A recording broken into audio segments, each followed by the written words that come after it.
Hei, kamu pasti punya ponsel pintar yang tidak terpakai. Kalau begitu, unduh aplikasi yang hanya merekam suara, lalu sembunyikan ponsel itu di dekat pintu masuk. Sebelum meninggalkan rumah, nyalakan perekamnya. Cara ini hanya bisa digunakan kalau kamu hanya pergi sebentar, karena setelah beberapa jam, daya ponsel akan habis. Jika kamu curiga seseorang akan menggeledah barang-barangmu saat kamu pergi, ambil foto barang-barang di meja atau laci sebelum kamu pergi. Setelah kamu kembali, bandingkan foto dengan yang kamu lihat. Saat kamu meninggalkan rumah, letakkan gelas berisi manik-manik di dekat pintu sebelum kamu menutupnya. Dengan begini, jika seseorang menyelinap ke rumahmu, dia akan menyenggol gelas itu. Jika pintu masuknya membuka ke dalam tentunya. Manik-manik akan berhamburan di atas lantai, dan si penyusup pasti akan berusaha memasukkannya kembali. Hitung jumlah manik-manik itu sebelumnya. Pencuri ceroboh itu kemungkinan besar tidak akan menemukan semua manik-maniknya. Daripada membeli kamera keamanan yang mahal, mengapa tidak pakai video monitor bayi saja? Sembunyikan kamera di lorong masuk, dan kamu bisa melihat semua yang terjadi di dekat pintumu secara online. Tapi, kekurangannya, area yang bisa dilihat dari kamera terbatas. Biasanya hanya sampai 30 meter. Jadi, kemungkinan kamu tidak akan bisa menjamin kondisi rumahmu benar-benar aman dari tempat kerjamu. Tapi, jika kamu mencurigai sesuatu, lebih baik mengonfirmasi atau mengeceknya.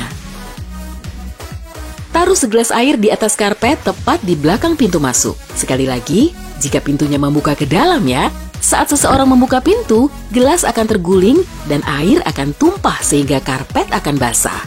Jika karpetnya berbahan wol tebal, biasanya tidak mudah kering dalam waktu singkat. Kamu pun akan tahu ada seseorang di dalam rumah saat kamu pergi. Jika kamu akan pergi selama beberapa hari, cara ini jelas tidak bisa digunakan. Ya, karpet paling tebal sekalipun akan kering saat kamu kembali. Biarkan pintu depan sedikit terbuka. Bersihkan gagang pintunya, lalu semprotkan cat ultraviolet tak kasat mata. Karena pintunya dibiarkan terbuka, tak masalah kalau kamu keluar rumah tanpa menyentuh cat pada gagang pintu. Penyusup yang tidak tahu pasti akan meninggalkan sidik jari pada gagang pintu. Saat pulang, kamu bisa mengecek sidik jari ini di bawah sinar ultraviolet. Sepulang kerja, kamu lihat rumahmu telah disatroni pencuri melalui cerobong asap. Selalu ingat ya, jangan tinggalkan kotak peralatanmu di luar rumah. Dengan alat ini, pencuri juga bisa membobol pintu untuk memasuki rumah. Coba deh, taruh sepatu boot besar di teras rumah agar terlihat seolah-olah berpenghuni. Si penghuni ini bertubuh besar dan kuat. Pencuri mana sih yang mau mengambil risiko sebesar ini? Kalau kamu tidak mempermasalahkan tagihan listrik yang melonjak, nyalakan radio atau TV saat rumahmu kosong. Atau bisa juga pakai kebiasaan klasik nenek, nyalakan lampu dengan timer. Nah, rumahmu sudah terlihat seperti ada penghuninya. Biarkan lampu tetap menyala dari jam 10 pagi sampai jam 3 sore. Pada saat inilah para pencuri beraksi. Mereka biasa memberi tanda-tanda tersembunyi di luar rumah, misalnya dengan goresan di pohon atau coretan kapur di kotak surat. Tanda ini berfungsi sebagai kode khusus untuk memetakan rumah-rumah yang punya sistem pengaman sehingga komplotannya bisa tahu. Kamu juga bisa kok mengambil langkah cerdas. Kalau kamu merasa ada yang tidak beres, tandai rumahmu agar kamu bisa tahu setiap kali ada tamu tak diundang datang ke rumah. Begini caranya, taruh cookies di bawah keset di pintu depan. Kalau cookiesnya hancur setelah kamu mengeceknya lagi, berarti ada yang sedang mengintai rumahmu. Foto Anabul memang lucu ya, tapi selalu waspada tiap kali kamu mempostingnya ke followermu. Pencuri bisa tahu akun medsosmu. Postingan status seperti, akhirnya bisa liburan, malah akan memudahkan aksi mereka. Jadi, cukup bagikan ke teman-temanmu saja. Jangan ke semua netizen, oke? Perlu diingat, para perampok sangat ahli. Mereka bisa saja melihat kunci jendela rumahmu rusak dari background foto selfie terbarumu. Mereka juga bisa tahu perhiasan mewah yang kamu pakai saat berjoget di video TikTok. Belum lagi, kalau kamu memposting foto dengan caption, cowokku yang super baik ngasih hadiah ini sebagai hadiah ultaku. Nah kan, mereka jadi tahu barang berhargamu sekaligus lokasi penyimpanannya. Tempat sampahmu juga mirip medsos karena bisa mengungkapkan banyak hal tentang dirimu. Jangan lupa pakai pencacah. Kertas-kertas yang menyertakan nama, nomor telepon, tanggal lahir, nomor paspor, dan nomor kartu kreditmu perlu dihancurkan dulu sebelum dimasukkan ke tempat sampah. Hati-hati juga ya kalau kamu mengenakan dasi. Tuh kan, dibilangin juga apa? Oh iya, jangan lupa lepas stiker alamat dari paket yang kamu terima. Seringnya, pencurian dilakukan oleh tamu yang pernah memasuki rumahmu. Mereka tentu sudah hafal dengan lokasi barang-barang di rumahmu. Tiap kali kamu mengajak orang tak dikenal untuk masuk ke rumahmu, berarti kamu juga membiarkannya lolos dari semua sistem keamanan yang pemasangannya memerlukan waktu yang sangat lama. Kalau calon perampok menganggap rumahmu sebagai sasaran empuk, kemungkinan besar kamu akan kecurian. Kalau kamu memang terpaksa harus mengajaknya masuk, jangan pamerkan benda berharga yang bisa menarik perhatiannya. Meski kamu menginginkan rumahmu terlihat paling wah di antara para tetangga, tak perlu menaruh barang berharga di halaman depan. Perampok sangat paham dengan barang-barang berharga. Kalau kamu rela menghabiskan uang, waktu, dan tenagamu untuk menghias halaman depan dengan barang mewah, kemungkinan di dalam rumahmu juga begitu. Jadi, halaman depan yang cantik tapi sederhana sudah cukup kok, agar tidak mengundang perhatian yang tentunya tidak kamu inginkan. Bukan cuma kulit yang perlu perlindungan kan, rumahmu juga. Sebelum berlibur, mintalah kerabat atau teman terdekat untuk mengawasi tempat tinggalmu. Termasuk aktivitas seperti memberi makan ikan, menyiram tanaman, pokoknya tunjukkan deh kalau rumahmu berpenghuni. Tapi jangan lupa, beri mereka oleh-oleh sebagai ucapan terima kasihmu. Kebanyakan, pencuri akan memasuki rumah dari lantai dasar karena jauh lebih mudah. Tapi coba deh periksa lagi pohon tinggi yang tumbuh di dekat jendela lantai atas. Itu bisa jadi jalan masuk juga loh. Pangkas semua pohon agar tidak dipanjat pencuri untuk memasuki rumahmu. Jangan simpan uangmu di bawah kasur atau freezer ya, kan ada bank. Kalau memang terpaksa, simpan secukupnya saja untuk belanja bulanan. Pikirkan baik-baik saat kamu menyimpan barang berharga. Dapur dan kamar mandi tidak menjadi tempat favorit bagi para pencuri. Nah, kalau kamu perlu menyembunyikan sesuatu, coba saja kedua tempat ini. Apa kamu punya cincin bagus bertatakan berlian 24 karat? Widih, orang kaya! Kamu bisa menyembunyikannya di bawah bak mandi atau di dalam kemasan pasta. Meja di samping tempat tidurmu menjadi tempat pertama yang akan digeledah. Kamu juga perlu lebih kreatif. Sembunyikan barang-barang berhargamu sebelum pergi piknik. Di dalam toples selai, plastik klip, atau wadah tepung. Wah, itu sih tempat penyimpanan rahasiaku semua.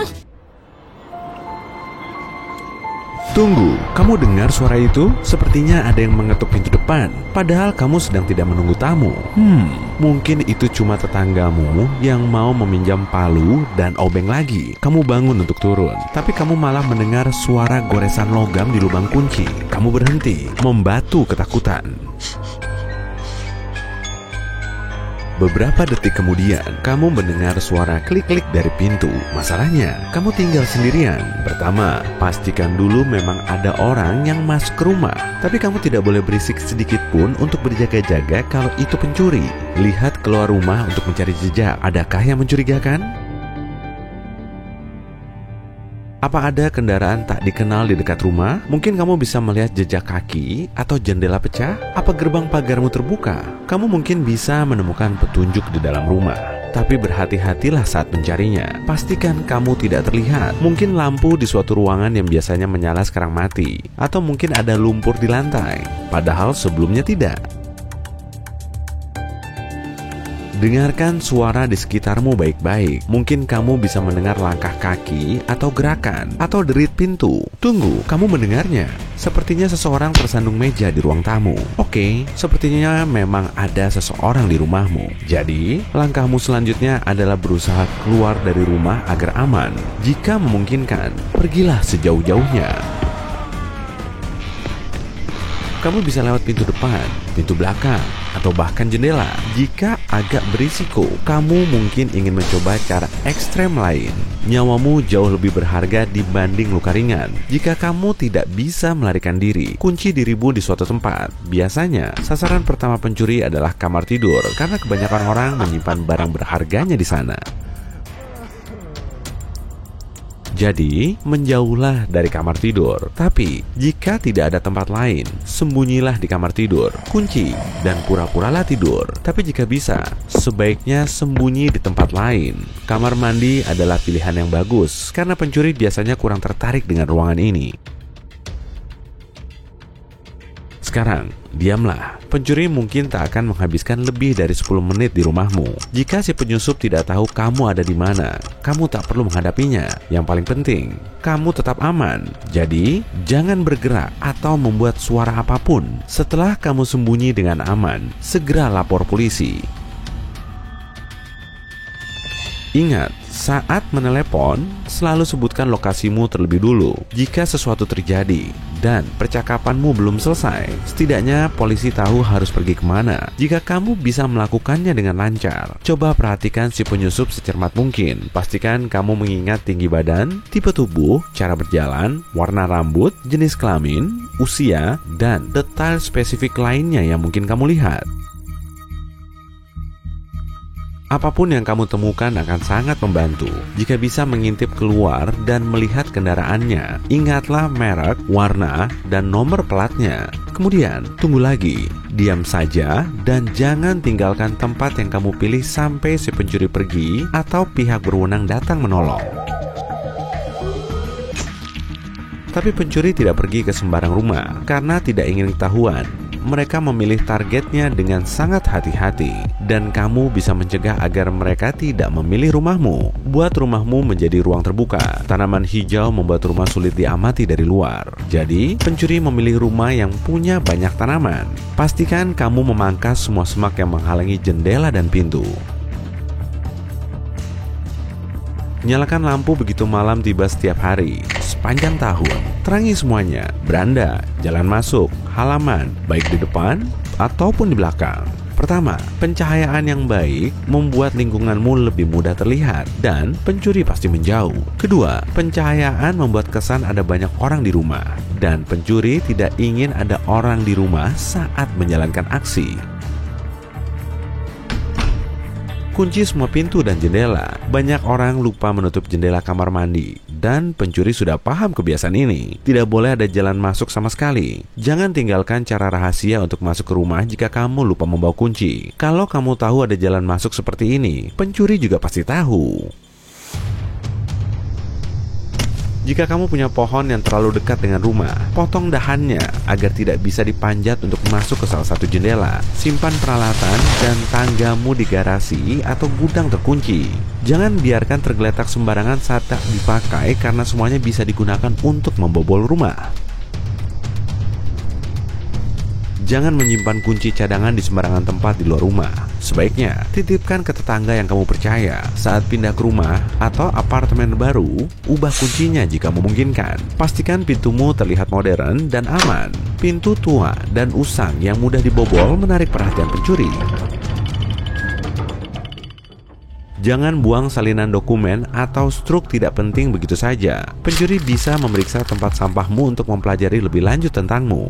Jadi, hancurkan dokumenmu menjadi potongan kecil sebelum dibuang. Jangan tinggalkan kotak TV plasma baru, ponsel mahal, laptop, atau jam tangan emas di dekat rumah. Jangan tunjukkan kesultananmu kepada siapapun.